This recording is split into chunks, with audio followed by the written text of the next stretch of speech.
Omnibus is a column in our magazine about well-known personalities who suffer from diabetes. The column was started with the idea of bringing out the secrets of good living out in the open, as celebrities and successful people have a way with managing debilitating health disorders like diabetes. In this edition of Omnibus, we have with us Ms. Shalini Kumar, Managing Director of Elder Instruments Private Limited, talking about her way of dealing with gestational diabetes. In her opinion, there are ways of making up your mind about managing diet and exercise, and also the intensity of diabetes can well be reversed if you know how to control your revelry in food. Watch this premiere episode of Omnibus and tell us what you think on our YouTube channel response page. Yes, Ms. Kumar, let me begin by asking you, what has been your personal experience when it comes to diabetes? I've been diabetic for almost 13 and a half, 14 years now. Was diagnosed with gestational diabetes, and then it stayed on. It's been a tough battle because one of the things I've learned is you have to be very proactive in diabetic management, in your sugar management. You can't expect one treatment to work for the rest of your life. You must monitor, you must eat well, and you must exercise well constantly. So it's not that you say, I take the pill in and I'm cured. There is no cure. It's very frustrating because you see the opposite person sitting next to you eating, enjoying, and there is no side effect. And you're probably taking double the effort and still not. For example, your battle with losing weight. Even if you try, you don't seem to lose weight as fast as somebody who's probably non-diabetic. So it's been tough, but I've always maintained one of the issues is that you can manage it well. If you take an attitude that it is to be managed well. Oh, I'm diabetic. End of the world. I've had lots of people tell me that. I don't think that's the answer. It's like any other disease, asthma, cardiac disease. If you let it go, it's going to take its toll on you. And if you work at it, you'll definitely fight it and come out a fighter. Okay. And what is the secret of maintaining good levels of blood sugar? I think it's eating well, eating healthy, eating in a timely manner and exercising. Not that I follow this. Okay? Once in a month I'll take one big bar of Twix and eat it. And I know that's wrong. But sometimes you want to give in to your urges, which as per me in my management is okay. But that's once in a while. Otherwise you have to be called, like you wake up in the morning, I normally wake up at 6:30. I have a glass of, sugar, lemon and aloe vera juice, then my cup of tea, and I eat my breakfast at 8:30. I don't wait till 9:30, 10. I know you get up, so little at times. Right now I've had breakfast at 8:30, at 11 o'clock I'll have some biscuits. So it's and little quantities. One of the things I've learned is the quantity management. You can't binge. It's not allowed. Sadly, it's not allowed.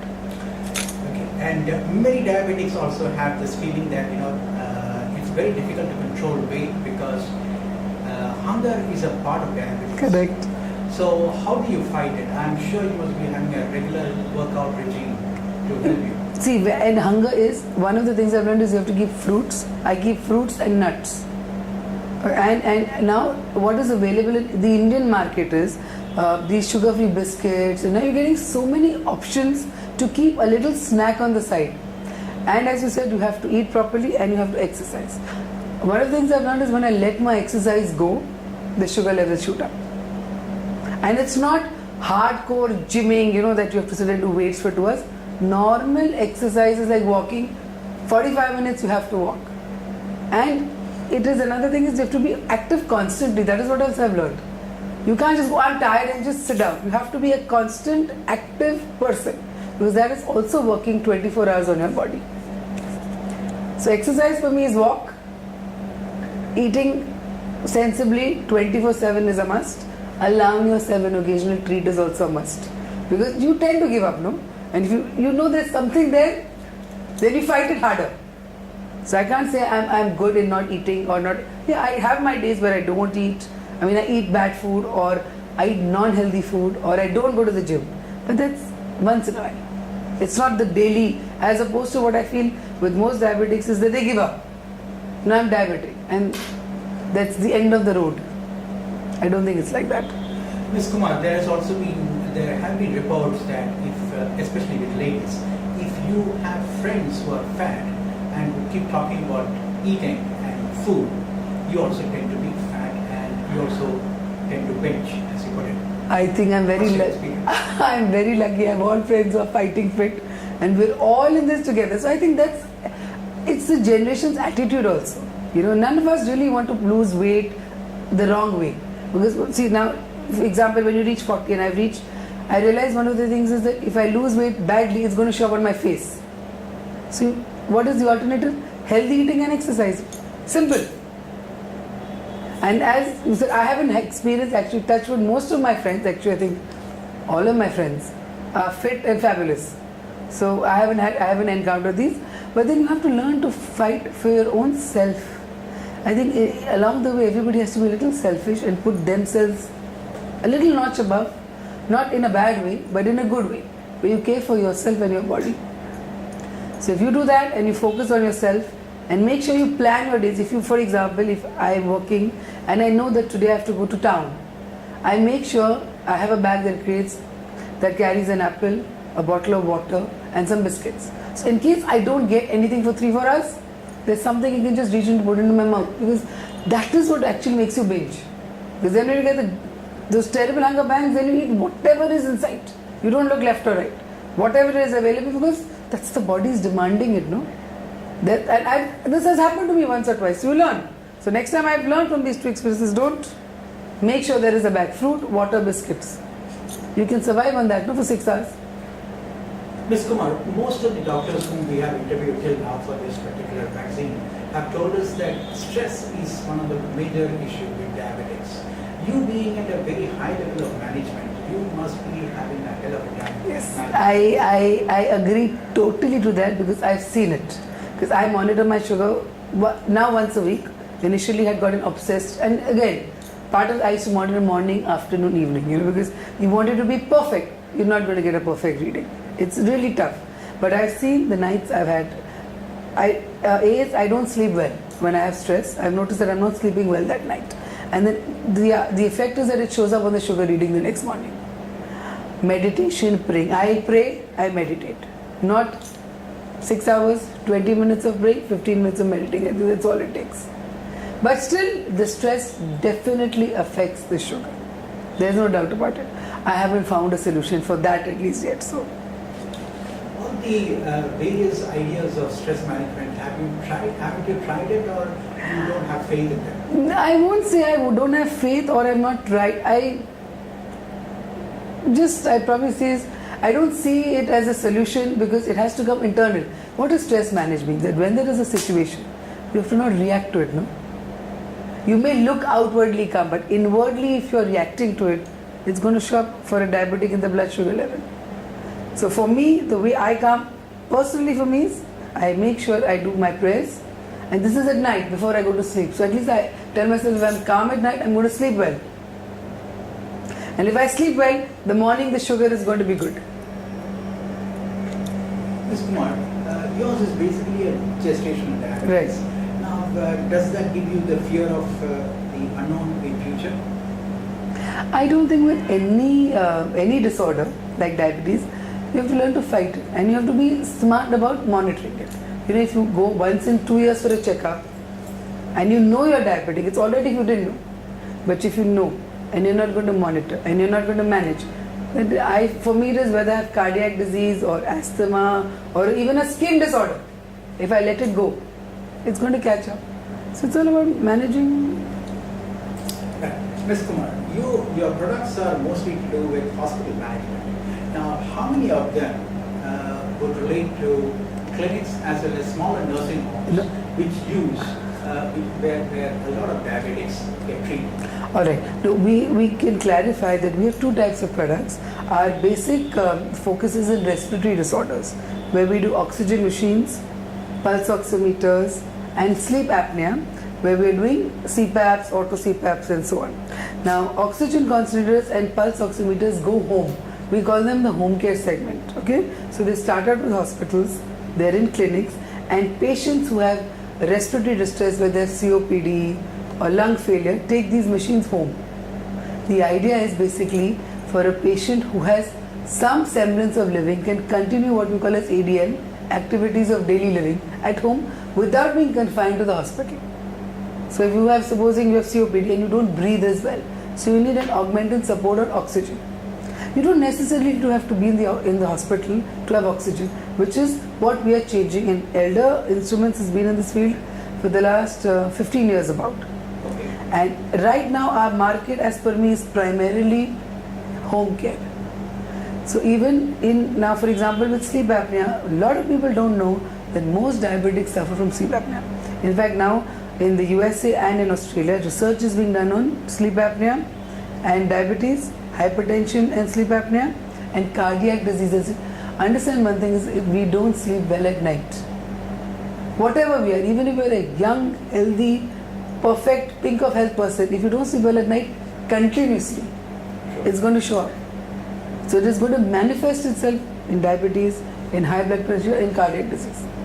So now they are doing studies to link that. So one of these machines is the CPAP machine, because sometimes I feel with diabetes or really uncontrolled diabetes and are really not sleeping well at night, if they take the CPAP machine and sleep well at night and monitor themselves for a month with a proper sleep pattern, with proper rest to the body, eventually the sugar is going to come down. But I don't have the studies yet, but I will have them soon. So then once we have them, we can give them and get them published. You also have a research team to do these kind of research on what kind of products would actually suit Indian diseases or Indian disorders? Yes and no. We are primarily a trading company, Elder Instruments, and we've been trading for the last 15 years, as I said. We've now realized the need, to cater to the Indian population, what it needs: smart medical equipment at an affordable price. And that is my strategy for today. See, in India, mainly the two emerging markets in medical equipment management are diabetes and cardiovascular disease. After that, we put sleep apnea, but the awareness for sleep and oxygen is still coming in. So another 3-4 years it will boom. The point is that right now when we import equipment, we can supply at an X price. We are controlled by dollar rate, custom duties, etc., etc. My vision is in the next year or two to start its own. We've already started the process actually, is to be able to supply at an affordable price to the Indian consumer concentrators, pulse oximeters, CPAPs. Because understand, it is not now. First, diabetes was initially considered a rich man's disease. No longer. And it is no longer even age barred. 15. No longer even in metro cities. It's rural population. It is at any age. It is irrelevant of sex. And so we now know that the first, when you look at diabetes, it's that much. Today India is emerging, I believe, as a lifestyle disease for diabetes. Yeah, diabetes capital of the world. So if we don't supply them management tools, see, there is one issue, is lifestyle change. That requires education to all levels, young and old alike. And then there is the management. For diabetes, basically the management is monitoring and ensuring you eat well. So the medical equipment, you come out with the blood checking cholesterol. Now there are machines coming that can do on the spot cholesterol check also. So someone like me has invested in that, because I feel once in every 2 months I need to monitor my cholesterol, because I know a side effect of bad management is high cholesterol. So another 10 years down the road, I don't want to suffer from cardiac disease also. So in that, we can look at machines being manufactured in India. Again, my sleep apnea, CPAPs, my pulse oximeters, all are now going to be manufactured in India at our plant, and probably being given at 30 to 40% of prices that are currently in the Indian market. That's the vision for Elder Instruments to move forward. Before we started this recording, you were talking about how you will be getting into manufacturing of equipment. Where will your manufacturing site be, and what is your choice for the kind of equipment that you have? Okay, the manufacturing site is already invested. It's at New Bombay, only because it's close to us, so we can go and monitor it regularly. Choice of equipment currently is still respiratory, because that's where I've been, and sleep therapy, that's where I've been for the last so many years. But eventually, as we are going to start doing our own manufacturing, we will see what is required by the Indian population. So for example, if we do a study and somebody comes to me and says, now we need to launch blood check monitoring immediately, and we need to have a target price of 3,000 rupees because we now need to be able to supply to the rural market. So in the urban market you can sell it at 8,000 rupees. I feel in the rural market even 2,000 rupees is a lot of money. And more importantly, not the investment on the machines, it is the investment on the strips. Because the strips is what costs a lot of money. If you tell somebody monitor yourself every day, that's a lot of money. So 5,000 rupees. And for example, people are taking insulin. You want to take insulin and you want to take these. There are so many new products. Each of these medicines or injections are really, really expensive. So even with Elder Pharmaceuticals, one of the things we discuss is diabetes, insulin, because we see that as the emerging markets for the Indian population. Actually, Ms. Kumar, there is been enough research on the cost of diabetes management, and a lot of people, even doctors, diabetologists, would say that patients are actually come and tell the doctors to prescribe medicines which can be afforded. Correct. Especially with insulin, type 1. Even in insulin, Victoza. Say for example, I went on to insulin, and one of the side effects that I noticed with insulin, I put on weight. I put on weight because my hunger pangs grew dramatically. The sugar went down. So you have, as I said, it is a proactive treatment where you have to manage. So I took insulin for 2 months. I said, not working. I don't want to put on the weight. So I have to eat a little lesser and exercise a little more. And I came back onto my drugs, which most people told me, or most fellow diabetics told me, once you take insulin, finished. There is no way you can take it. I'm like, no, it's not that. You have to try the treatment and therapy that works for you. You are very different from the person next door, A product and B, the mix of A, B and C works beautifully with you, doesn't work at all with me. I've learned that it's metabolic diabetes and hormonal diabetes and plain obesity related diabetes. You have to learn to find, if you are, as I said, you have to be motivated enough to want to succeed. I keep telling myself every time I want to give up, which is quite often, is I have to survive to 70, I have young kids. So if I want to live for the next 30 years, I must live healthy for the next 30 years, no? There's no point in struggling for the next, there's just no point. So if you want to live healthy for the next 30 years, you have to work hard at it. Even if I was a non-diabetic and I wanted to live healthy for the next, I would surely have to eat healthy and exercise well, no? I just have to do a little more than a person next door. It's not really that tough. So I think it's the attitude and the education. I am fortunate enough, I've read up a lot. I read a lot of articles. I make sure I expose myself to what are the new drugs, what is happening. So you're aware, and then there is research and there are drugs. Affordability is another question because 80% of what is coming in is being imported, no? In the India. So if I could set up a manufacturing plant for the insulin injections here, brilliant. Somebody comes forward and does some research and says, and then we generate some investment, it could be done.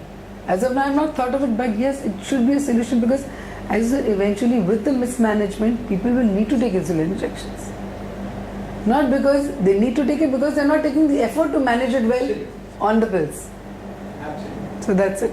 And my other issue is that, are you disappointed with the kind of research that is happening in the medical field related to diabetes? I won't say I'm disappointed. I would probably say that to the average man, the information is not freely available. I'm sure there is research being done. Like when I met somebody in the USA in one of my travels who has an insulin pump. She was probably 65. She's had an insulin pump for the last 15 years in the USA. And she eats well. She looks good. She lives a full life. So the point is, if it is available, but probably the average Indian, if you're talking about the Indian population, is not aware all this is available. So if our doctors probably do education, or the Diabetologist Association moves and gets a little proactive and gives some articles in the newspapers, and it doesn't have to be great, it just have to be simple articles. And even the people who are selling the medical equipment, we can join hands and educate the public, because 80% of the lack of awareness is what causes ignorance and mismanagement. Last question, is that you also have non-invasive ventilator. Correct. Can be used in case of dialysis, kidney patients who often suffer from breathlessness? Yes, it is. See, there are non-invasive ventilators which can be taken home and help you in terms of keeping sure that you are managing to be on a pressure support cycle, managing to breathe well. So with dialysis, actually you're breathless because there is fluid retention. Yes. Okay, and the fluid retention is sometimes it comes into the lungs. Okay, so it is to monitor the fluid. Then in that case, I tell sometimes patients at home you take oxygen, because technically the lungs are working well, but because of the fluid retention, they're not able to expand. So to augment a little of their breathing, they can take a little oxygen at home, take an oxygen concentrator and monitor your pulse saturation with the pulse oximeter that we have. So you know that the lungs are working to the capacity. And once the dialysis is done, the fluid is going to come out of the body. So then the lungs will be able to work to their capacity. Fine, Ms. Kumar. Thank you so much for being with us. Thank you. Thank you so much.